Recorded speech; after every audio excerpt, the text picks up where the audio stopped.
Hello student, welcome to Pragati classes. Class 10 science के notes में chapter 6 life process के अंदर हाफ ऑफ द चैप्टर जो है हमने कवर कर लिया था। लाइफ प्रोसेस में हमने पढ़ना है इस चैप्टर में आपका nutrition, respiration, transportation and excretion, जिसमें से न्यूट्रिशन वाला पोर्शन और इसके साथ ही जो है रेस्पिरेशन वाला पोर्शन, ये दोनों हम पिछली वीडियो में कवर कर चुके हैं। तो अगर आपने उसे नहीं देखा है तो प्लेलिस्ट में जाकर वहाँ से देख सकते हैं। ये स्पेशल वीडियोस है आपके उन स्टूडेंट्स के लिए जो 2021 में बोर्ड एग्ज़ाम देंगे, क्योंकि उसी के अकॉर्डिंग अपडेटेड सिलेबस इसमें हमने कवर किया है। तो आज की वीडियो स्टार्ट होती है हमारी ट्रांसपोर्टेशन से। Human beings like other multi cellular organism, जितने भी मल्टी सेलुलर ऑर्गेनिज्म होते हैं उनको रेगुलर सप्लाई चाहिए होती है फूड की या फिर ऑक्सीजन, फूड और ऑक्सीजन दोनों की। तो उसी तरीके से ह्यूमन बींग भी है and this function is perform by circulatory system. और इस फंक्शन को परफॉर्म कौन करता है? सर्कुलेटरी सिस्टम या फिर ट्रांसपोर्ट सिस्टम। मीन्स हमारी पूरी बॉडी के हर एक सेल को क्या चाहिए? फूड चाहिए, ऑक्सीजन चाहिए। तो ये पूरा का पूरा जो प्रोसेस है तो वो आपका किसके अंदर होगा? सर्कुलेटरी सिस्टम के अंदर होगा। ह्यूमन बीइंग के अंदर सर्कुलेटरी सिस्टम के में हार्ट हो गया, लिम्फ हो गया और ब्लड वेजल्स, ये तीनों पार्टिसिपेट करते हैं और सर्कुलेटरी सिस्टम कराते हैं। और इसके अलावा जो है आपको ये फ्लो चार्ट समझना बहुत ही इंपॉर्टेंट है और आपके एग्ज़ाम के लिए भी बहुत ही ज़्यादा इंपॉर्टेंट है कि ह्यूमन बॉडी में ब्लड सर्कुलेशन कैसे होता है। सबसे पहली बात, ह्यूमन बॉडी में जो लंग्स है वो ब्लड को फिल्ट्रेशन करने का काम करता है, मतलब डीऑक्सीजनेटेड ब्लड को ऑक्सीजनेटेड ब्लड बनाता है, मतलब उसमें से CO2 हटाने का काम कर रहा है लंग्स।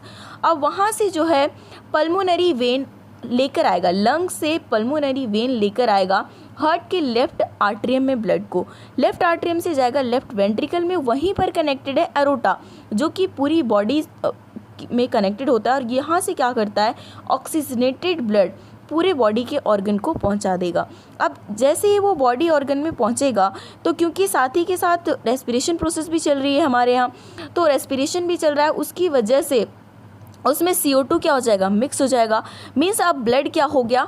डीऑक्सीजनेटेड हो गया। अब ये डीऑक्सीजनेटेड ब्लड को लेकर आएगा सुपर वेना कवा, जो कि यहाँ पर बेसिकली मेंशन नहीं है। सुपर वेना कवा जो है इसको लेकर आता है आपका राइट आर्टरियम में और वहाँ से जाएगा राइट वेंट्रिकल में और उसके बाद पल्मोनरी आर्टरीज क्या करेगा? ये डीऑक्सीजनेटेड ब्लड को दोबारा से लंग्स में पहुँचा देगा। हालांकि जब हम ब्लड वेजल्स करेंगे आर्टरी और वेन्स तो उसमें आप देखोगे कि आर्टरीज का काम क्या होता है कि वो ऑक्सीजनेटेड ब्लड को बॉडी तक पहुँचाए। आर्टरी का काम क्या है बेसिकली कि वो जो है ऑक्सीजनेटेड ब्लड को पूरी बॉडी तक पहुंचाता है। लेकिन इसमें एक्सेप्शन केस है पल्मोनरी आर्टरी, जो क्या करता है? हार्ट से डीऑक्सीजनेटेड ब्लड को लेकर जाता है लंग्स में। उसी तरीके से वेन्स का काम क्या है कि वो डीऑक्सीजनेटेड ब्लड को कलेक्ट करेगा पूरी बॉडी से और पहुंचाएगा हार्ट तक। लेकिन एक्सेप्शन है पल्मोनरी वेन्स, जो क्या करता है? ऑक्सीजनेटेड ब्लड को लंग से लेकर आता है हार्ट तक। तो ये आपको जो है याद रखने दोनों के एक्सेप्शन केस, और ये आपका फ्लो चार्ट तो अच्छी तरीके से आपके माइंड में सेट होना चाहिए।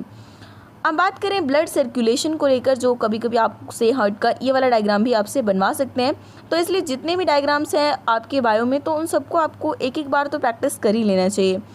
तो हमारी ह्यूमन बॉडी में blood travels twice through the heart in one complete cycle of the body. जब बॉडी में कम्प्लीटली वन साइकिल कंप्लीट होता है तो ब्लड कितनी बार ट्रेवल करता है? 2 बार, जिस वजह से हम क्या कहते हैं? इसे double circulation. First is pulmonary circulation and second is systemic circulation. Pulmonary circulation simply आपका ये है, ब्लड जो है moves from hearts to the lungs and back to the heart, मतलब इतना वाला जो पोर्शन है लाइक लंग से हार्ट तक आना और यहाँ से हार्ट से लंग तक जाना, तो इतना जो है आपका वो किसके अंदर आ जाएगा? पल्मोनरी सर्कुलेशन के अंदर। जबकि नीचे वाला जो पोर्शन पूरी बॉडी में जा रहा है वो आपका सिस्टेमिक सर्कुलेशन के अंदर आएगा। अब ये आपका हार्ट का है जिसमें के अंदर आपको सब कुछ तो दिखाना नहीं होता, बट हाँ ये है कि आपको अरोटा ज़रूर दिखाना चाहिए। आपका लेफ्ट आर्टरियम हो गया, लेफ्ट वेंट्रिकल हो गए, और इसके अलावा सुपीरियर वेना कवा, इन्फीरियर वेना कवा। जो सुपीरियर वेना कवा है वो क्या करता है? बॉडी के अपर पार्ट से पूरा ब्लड को कलेक्ट करके लाता है, जबकि इन्फीरियर क्या है? हमारे लोअर पार्ट की बॉडी का ब्लड जो है ये लेकर आता है। ये आपको याद रखना है। और लेफ्ट आर्टरियम आपको दिखाना ज़रूरी होगा। इसके अलावा जो आपका राइट वेंट्रिकल, मतलब कि आपको जो है ये चारों चैम्बर और इसके अलावा जो हो गया आपका अरोटा वेना कावा, इसको दिखाना बहुत ही ज़रूरी है जब भी आपसे हार्ट का डायग्राम पूछेंगे तो। अब नेक्स्ट क्या है, जब हमने अभी सर्कुलेटरी सिस्टम पढ़ा था तो उसके अंदर क्या था कि आपका एक तो हमारा हार्ट है, दूसरा ब्लड है, तीसरा लिम्फ है, तो ये सारे के सारे मिलकर जो है कंप्लीट करते हैं सर्कुलेटरी सिस्टम को। तो ब्लड के बारे में भी जो है आपको पूरी इन्फॉर्मेशन होना चाहिए। हालांकि जो क्लास 8 में भी आप इसे पढ़ चुके हो, तो ब्लड जो है 2 पार्ट से मिलकर बना हुआ है, एक तो ब्लड कॉर्पस्कल्स और दूसरा प्लाज्मा, जो कि आपका ये लिक्विड पार्ट है, जो कि ये वाला सॉलिड वाला पार्ट है। इसके अंदर आपका आरबीसी है, डब्ल्यूबीसी है और ब्लड प्लेटलेट्स हैं। मेनली काम क्या है आरबीसी का, आरबीसी O2 CO2 इन सारी गैसेस को लेकर आता है और आरबीसी के अंदर हीमोग्लोबिन होता है, जिसकी वजह से ही ब्लड का कलर रेड होता है। डब्ल्यूबीसी के बारे में बात करें तो ये हमारी बॉडी में को प्रोटेक्शन करने का काम करता है, मतलब रोगों से, डिजीज़ से, जर्म से, इन सब को से लड़ने का काम करता है और एंटीबॉडीज़ बनाता है क्या, डब्ल्यूबीसी। ब्लड प्लेटलेट्स का काम क्या है, ब्लड को क्लॉटिंग कराने का काम। जैसे ही कहीं से कट जाता है तो ब्लड क्लॉट होना शुरू हो जाता है, तो उसके लिए कौन रिस्पॉन्सिबल है, ब्लड के प्लेटलेट्स। अब नेक्स्ट आपका जो लिक्विड वाला पार्ट है उसे हम क्या बोलते हैं, प्लाज्मा। एक येलो कलर की फ्लूइड होती है जिसमें 90% वाटर होते हैं, 10% ऑर्गेनिक सब्सटेंस होते हैं, like plasma protein, albumin, globulin and ये सारे के सारे जो होते हैं वो आपका क्या है, ये सारा आपका प्लाज्मा है। तो आपको जो है बेसिक चीज़ें आपको यहाँ पर पता होना चाहिए। अब नेक्स्ट आपको लिम्फ के बारे में थोड़ा सा पता होना चाहिए। Yellowish fluid escapes from the blood capillaries into the intercellular space contain less protein than blood। एक येलोइश कलर का फ्लूइड होता है जो कि ब्लड कैपिलरी से, मतलब जो इंट्रासेलुलर स्पेस होते हैं ब्लड और उसके बीच में, तो वहाँ पर क्या होता है, वो लिम्फ मौजूद होते हैं। Lymph flows from the tissues to the heart assisting in transportation, जो कि ट्रांसपोर्टेशन काम कराता है। और इसके अंदर कुछ नोड मौजूद होते हैं जो कि जर्म्स को डिस्ट्रॉय करने का काम करते हैं। अब उसके बाद आप ये देख लीजिए ब्लड वेजल्स, जो कि आर्टरीज और वेन्स, दोनों में डिफरेंस आपसे कई बार पूछा जा सकता है, इसलिए दोनों को आपको साथ में याद करना होगा। आर्टरीज का काम क्या है, ऑक्सीजनेटेड ब्लड को हार्ट से लेकर पूरी बॉडी तक पहुंचाना, लेकिन एक्सेप्शन पल्मोनरी आर्टरी, पहले हमने बता दिया आपको। वेन्स का काम क्या है, और डीऑक्सीजनेटेड ब्लड को बॉडी पार्ट से कलेक्ट करना और इसको हार्ट तक पहुँचा देना, एक्सेप्शन है पल्मोनरी वेन्स। आर्टरीज को हम डिस्ट्रीब्यूटिंग वेजल भी कहते हैं। क्यों, रीज़न आपको पता है क्यों, क्योंकि हार्ट से लेकर पूरी बॉडी तक ब्लड को पहुंचाने का काम कर रहा है। जबकि वेन्स को हम कलेक्टिंग वेजल कहते हैं। क्यों, क्योंकि ये बॉडी से पूरा ब्लड कलेक्ट करके हार्ट तक पहुंचा रहा है। आर्टरीज़ के जो मतलब आर्टरी जो होता है वो आपका थिक होता है और इलास्टिक होता है, जबकि वेन्स जो होते हैं वो थिन होते हैं और लेस इलास्टिक होते हैं। अब आर्टरीज़ के थिक और इलास्टिक होने के पीछे भी रीज़न है, क्योंकि जब ब्लड हार्ट से आता है तो बहुत ही हाई ब्लड प्रेशर से आता है, तो इस वजह से वहाँ पर आर्टरीज़ का थिक होना बहुत ज़रूरी है। नेक्स्ट है कि आर्टरीज़ का कलर रेडिश होता है, जबकि वेन्स का कलर ब्लूइश होता है। और कई लोग जो बहुत ही दुबले पतले से होते हैं उसमें आप जो ये दोनों क्लियरली देख सकते हो। अब जिस तरीके से ह्यूमन बीइंग में ट्रांसपोर्टेशन होता है तो प्लांट में भी ट्रांसपोर्टेशन होता है, तो थोड़ा सा आपको प्लांट के बारे में भी यहाँ पर आपको पढ़ना है। तो मेनली प्लांट के अंदर 2 टिश्यूज़ हैं जो ये काम करते हैं ट्रांसपोर्टेशन का, that is xylem and phloem.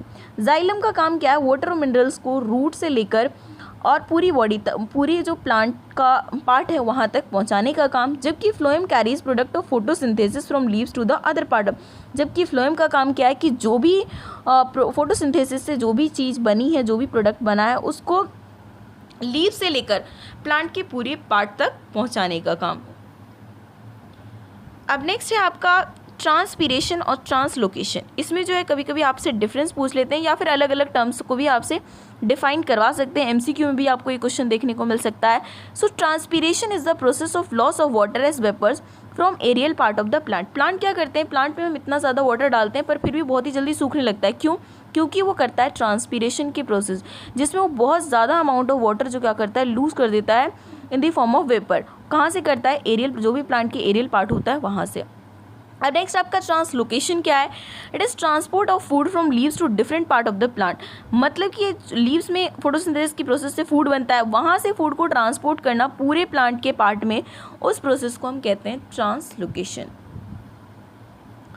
अब नेक्स्ट जो है हमारी लास्ट जो हम करेंगे that is excretory system, excretion in human being. The process of the removal of the harmful metabolic waste from the body is called excretion. Excretion simple वही है कि जो भी हमारे अंदर हार्मफुल वेस्ट मटेरियल बच जाते हैं जो कि बॉडी में नहीं रहने चाहिए, तो वो सारी जो प्रोसेस है जिससे हम वो सबको रिमूव करते हैं वो एक्सक्रीशन हो गया। ह्यूमन बीइंग के एक्सक्रीटरी सिस्टम के अंदर इंक्लूड्स होते हैं kidney, urinary bladder, ureter and urethra. और एक्सक्रीटरी सिस्टम का आपका डायग्राम भी उतना ही इम्पॉर्टेंट है, आपको जो है नेमिंग के साथ जो है आपको इसको बनाने के लिए आएगा, तो आपको पता होना चाहिए। जैसे ये दोनों किडनी हो गए, ये तो यहाँ पर अरोटा वेना कवा इसलिए है क्योंकि आपके ये ऑक्सीजनेटेड डीऑक्सीजनेटेड क्योंकि ब्लड ही तो आएगा यहाँ पर फिल्टर होने के लिए और उसी से यूरिन का फॉर्मेशन होगा। उसके बाद यूरेटर के थ्रू यहाँ पर यूरेथ्रा पे ये कलेक्ट होगा। नेक्स्ट है formation of urine. Formation of urine के बारे में जो है आपको थोड़ा सा पता होना चाहिए। Each kidney contains many filtration unit. Mainly जो यूरिन का फॉर्मेशन है होता कहाँ पर है? किडनी में। और किडनी में बहुत सारी फिल्ट्रेशन यूनिट्स मौजूद होते हैं बहुत ज़्यादा अमाउंट में, और वो से हम बोलते हैं क्या है? नेफ्रॉन। और इसी वजह से किडनी की जो स्टडी एंड ऑल होता है उसको नेफ्रोलॉजी करके जो है टर्म करते हैं। तो मतलब बेसिकली जो आपका एक्सक्रीटरी सिस्टम का यूनिट है वो आपका क्या है? Nephron. Nephron are made up of a cluster of thin walled capillaries called glomerulus which is associated with the cup-like structure called as Bowman capsule and long tube which terminates through this capsule। तो यहाँ पर जो है nephron को define किया हुआ है। कई बार आपसे पूछ सकते हैं कि नेफ्रॉन क्या है, उसका आपको डायग्राम बनाकर दिखाना है। तो ये आपका नेफ्रॉन है जिसमें ये हो गया ग्लोमेरुलस, ये जो अंदर होता है वुमेन कैप्सूल के अंदर गुच्छे टाइप में बने होते हैं। ये ट्यूब्यूल हो गया, यहाँ पर कलेक्टिंग डक्ट होता है सारे का सारा जो है बनने के बाद। बाकी यहाँ पर पहले हम देख लेते हैं कि दोनों किडनी के पास फिल्ट्रेशन यूनिट है नेफ्रॉन। नेफ्रॉन बहुत ज़्यादा लार्ज अमाउंट में है, उनका स्ट्रक्चर कुछ इस तरीके से है और वहीं पर जो है होता है। और बाकी जो है इस प्रोसेस को 1 बाय 1 जो है 3 स्टेप में हम अभी करेंगे भी।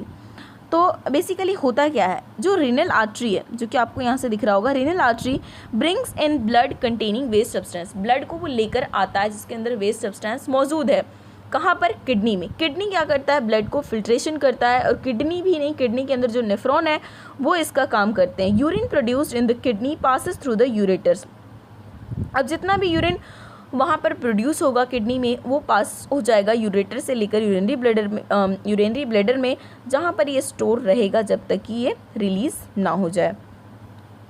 अब ये इसका डायग्राम है, इसका डायग्राम भी काफ़ी आपका इम्पॉर्टेंट है, इसको भी आपकी प्रैक्टिस करनी पड़ेगी। हाँ, थोड़ा सा आपको टिपिकल देखने में लग रहा होगा, बट जो है थोड़ा सा आप रफली भी अगर बना पाते हो ना तो उससे कोई दिक्कत नहीं है। मेनली जो है मेन चीज़ें जो हैं वो आपको सही से दिखाना होगा। अब नेफ्रॉन के फंक्शन के बारे में बात करें तो पहला फंक्शन तो ये एक्सक्रीशन ऑफ नाइट्रोजीनियस वेस्ट। ये क्या जितने भी हमारे अंदर नाइट्रोजीनियस वेस्ट बच जाते हैं उसका एक्सक्रीशन करवाता है। And to maintain the water and ionic balance, body के अंदर वाटर और आयनिक बैलेंस को मेंटेन करने का काम भी किसका है? नेफ्रॉन का है। Mechanism of urine formation. Urine formation के अंदर 3 स्टेप्स होते हैं। लाइक फर्स्ट हो गया आपको का glomerular filtration, next is tabular reabsorption and third is secretion. Glomerulus filtration के अंदर क्या है? Blood is filtered from the glomerulus into Bowman capsule of the nephron. This filtrate passes through the tubules of the nephron. Blood को का जो है filtration यहीं पर होगा बोमेन कैप्सूल के अंदर, जो आप मतलब ग्लोमेरुलस के अंदर जो बोमेन कैप्सूल है, और वहाँ से ये टैबुलर पार्ट में जाने का काम करेगा, वहाँ से वो पास होगा। Next tabular reabsorption. अब जो मतलब ब्लड तो पूरा चला जाता है लेकिन सारे पार्ट को ऐसा नहीं है कि वो एक्सक्रीटरी सिस्टम के अंदर लेकर चला जाएगा। उसमें से कुछ ऐसे यूज़फुल सब्सटेंस भी होते हैं जिसको क्या करते हैं, दोबारा से वो नेफ्रॉन का जो टैबुलर वाला पार्ट है वो उसको एब्जॉर्ब करा लेता है। लाइक सोडियम हो गया, पोटेशियम हो गया, ग्लूकोज हो गए, अमीनो एसिड हो गए, इन सबको रीएब्जॉर्ब कर लिया जाता है। जो भी वहाँ पर कैपिलरीज मौजूद होते हैं आसपास, तो वो क्या करते हैं, उन चीज़ों को अब्जॉर्ब कर लेते हैं। Third is secretion. Urea, extra water and salt, ये तीनों हो गए waste material, are secreted into the tubule which open up into the collecting duct and then into the ureter. इसके बारे में हम ऑलरेडी पढ़ ही चुके हैं। नेक्स्ट हीमोडायलिसिस क्या होता है? किसी की किडनी अगर दोनों ही किडनी फेल हो जाती है तो उसमें क्या होता है, आर्टिफिशियल किडनी के थ्रू उस पर्सन का ब्लड प्यूरिफाई किया जाता है, तो उस प्रोसेस को हम कहते हैं हीमोडायलिसिस की प्रोसेस, और ये किडनी फेलियर पेशेंट के लिए ही होता है। बस आपको थोड़ा सा जो है इसकी जानकारी होनी चाहिए। आपके एनसीईआरटी बुक में पूरा डायग्राम भी है, तो वहाँ से आप देख सकते हो, आपको थोड़ा सा अच्छे से समझ में आ जाएगा। नेक्स्ट है एक्सक्रीशन इन प्लांट। प्लांट के अंदर एक्सक्रीशन किस तरीके से होता है, तो डिफरेंट स्ट्रैटेजी है। Like oxygen and carbon dioxide is diffuse through stomata. Oxygen और CO2 का डिफ्यूज़न कहाँ पर होता है, स्टोमेटा के थ्रू हो जाता है। एक्सेस वाटर को ट्रांसपीरेशन के थ्रू हटा देते हैं। जितने भी उनके प्लांट के पुराने पार्ट्स होते हैं, लाइक पत्तियाँ हो गई, बार्क हो गए, तो वो उन सबको क्या होता है, टाइम टू टाइम वो लूज़ करा देते हैं। इसके अलावा other waste product like resins and gums specially in old xylem cells which can also be lost by plant, उसके रूप में भी वो निकाल के हटा देते हैं। Plant also secrete some waste substance to the soil around them. इसके अलावा जो है प्लांट कुछ वेस्ट मटेरियल सॉइल के अंदर भी छोड़ देते हैं। तो इस तरीके से जो है एक्सक्रीशन प्लांट में होता है। हालांकि इतना ज़्यादा आपका ये इंपॉर्टेंट नहीं है। इसी के साथ आपका ये चैप्टर कंप्लीट होता है। आई होप आपको सारा कॉन्सेप्ट समझ में आया होगा। नोट्स को जो है आप शॉर्टली में नोट डाउन कर सकते हैं, बाकी आपको एट लास्ट मैं आपको प्रोवाइड करूँगी, और जितने भी मेंबर स्टूडेंट हैं उनके लिए तो डेफिनेटली जो है प्रोवाइड हो जाएगा बहुत ही जल्द। सारे के सारे नोट्स वो वहाँ से डाउनलोड करके पढ़ सकते हैं।